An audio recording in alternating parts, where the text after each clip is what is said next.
Question B. After 2/5 of a second, the ball is directly above the net. So we have to find the position vector of the ball after 2/5 of a second.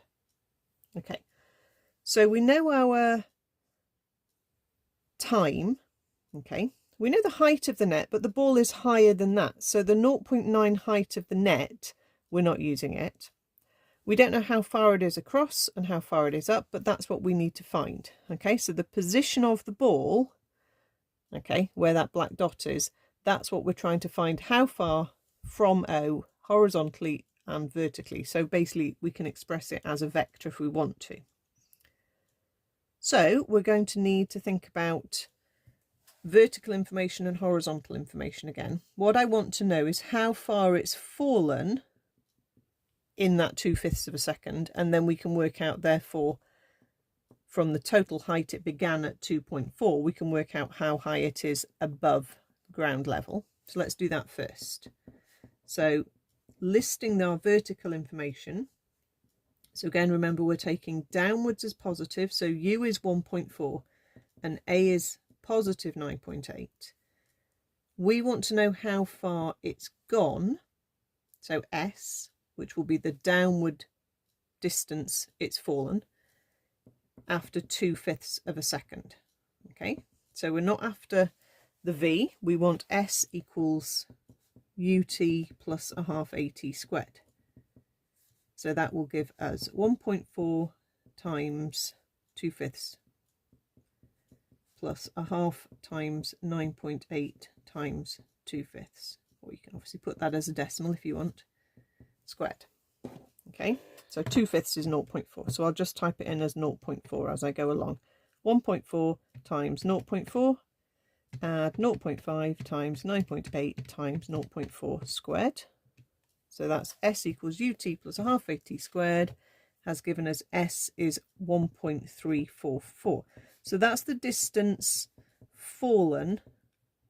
Okay, so that's the gap it's dropped. So if you subtract then that away from 2.4, you'll work out how high you are. So at the height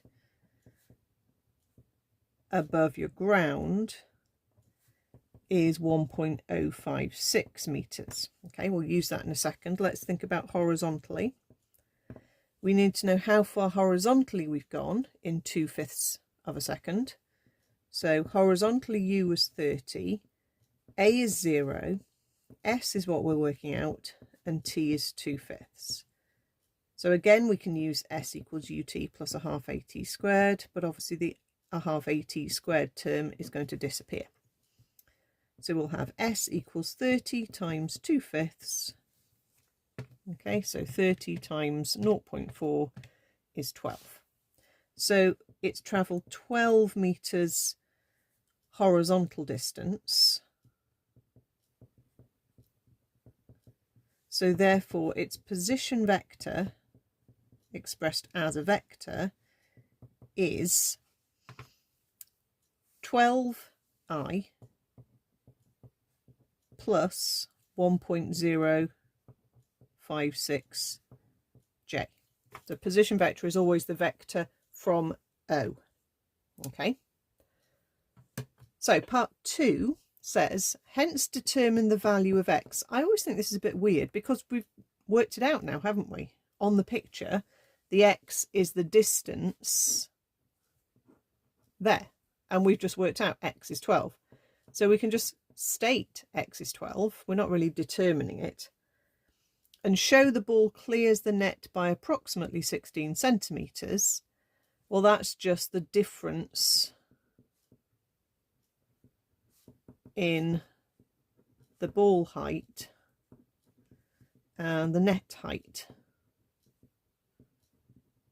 which the ball is at 1.056 and the net is at 0.9. So 1.056 minus 0.9 gives us about 0.156 of a metre, which is 15.6 centimetres. So therefore approximately 16 centimetres sounds fine.